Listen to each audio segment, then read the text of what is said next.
अस्सलाम वालेकुम नाज़रीन, अवां जो GM खोकर अवां ॾिसी रहिया आहियो FIR डिजिटल। सिंध जे ख़ुदि मुख़्तियार अरबपति सोसाइटी फिशरमैन कोऑपरेटिव सोसाइटी में अरबें रुपयनि जी करप्शन जी जेका निशानदी थी आहे, एंटी करप्शन जी जांच शुरू करे छॾी आहे। ही जांच उन वक़्तु पई थिए जॾहिं औरत चेयरपर्सन फातिमा मजीद मौजूदु आहे। उन जे हेठां अहम उहिदनि ते कमु कंदड़ ऑफिसर एंटी करप्शन जे रेडार ते अची विया आहिनि। फिशरमैन कोऑपरेटिव सोसाइटी लिमिटेड जहिड़े ख़ुदि मुख़्तियार इदारे में मोराई ऐं अब्दुल मर जे दौर में करप्शन जा दास्ताननि जूं ख़बरूं त ॿुधंदा हुआसीं। चेयरपर्सन जे उहिदे ते आंदल फातिमा मजीद जी मौजूदगीअ में करप्शन जूं कहाणियूं ॿुधण में अचनि पियूं। ही असां न पर सिंध जे हुकूमत जे पंहिंजे करप्शन वारे खाते एंटी करप्शन जे चवणु आहे। एंटी करप्शन साउथ ज़ोन पारां जारी कयल ॿिनि ख़तनि में गज़ब करप्शन जी अजब कहाणी ॿुधाई वई आहे। अप्रैल 2026 में एंटी करप्शन FCS जे जनरल मैनेजर अयाज़ सूमरो खे 2 अलॻि ख़त लिखिया आहिनि, जंहिं में चेयरपर्सन सां वेझा सम्झंदड़ आला ऑफिसर मुलवस आहिनि। उहे आला ऑफिसर कहिड़ा आहिनि? उन्हनि में नासिर बुनेरी, ज़ाहिद इब्राहिम भट्टी, मलक ज़ेशान, शाहिदा भट्टी, मोहम्मद हुसैन बंगाली,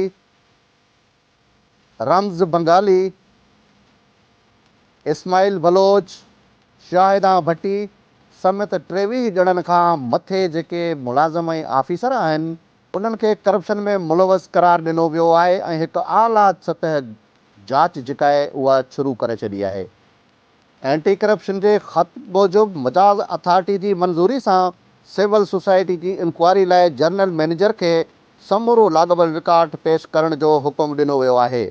ख़त में फिशरमैन कोऑपरेटिव जे ऑफिसरनि अमले ते इंतिहाई संगीन इल्ज़ाम लॻाया विया आहिनि, जिन में मच्छी जी आमद जो घटि रिकॉर्ड ॾेखारणु, नीलामीअ में लेडिंग रिकॉर्ड में हथु चुरांद करणु, सोसाइटी जे फंडनि में खुर्द बुर्द जली दस्तावेज़ तैयारु करणु, अख़्तियारनि जो नाजाइज़ इस्तेमालु ऐं मच्छी जो वज़न लिकाए रक़म हड़प करण जा इल्ज़ाम आहिनि।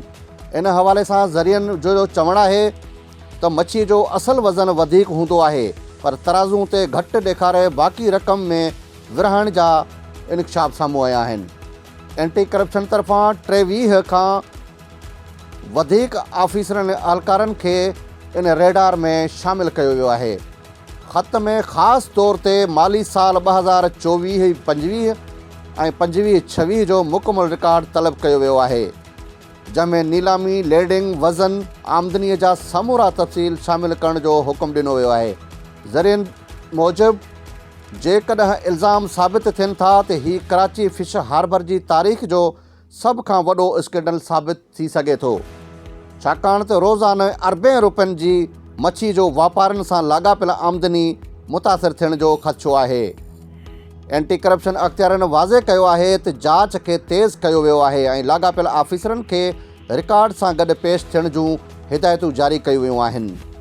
एंटी करप्शन साउथ ज़ोन पारां हिकु ॿियो ख़त 5 मई 2026 ते फिशरमैन कोऑपरेटिव सोसाइटी जे मैनेजर खे मोकिलियो वियो आहे, जंहिंमें मार्केट मैनेजर नासिर बुनेरी ऐं संदसि पुटु नादर बुनेरी बाबति सर्विस रिकॉर्ड, तालीम ऐं उते मुक़ररी जा तफ़सील जेके तलब कया विया आहिनि।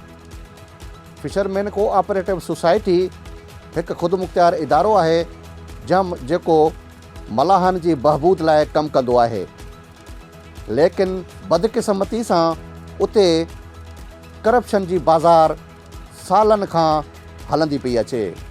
उते अरबनि रुपयनि जी आमदनी जेका थींदी आहे उहा कहिड़े तरीक़े सां चोरी थिए थी, करप्शन थिए थी, उन में कहिड़ा ऑफिसर मुलवस आहिनि, इहे कहाणियूं टीवियुनि में अख़बारुनि में ॿुधंदा था अचूं, पर वरी बि कहाणी उते थी बीहे त करप्शन कंदड़ आज़ादु थी था वञनि।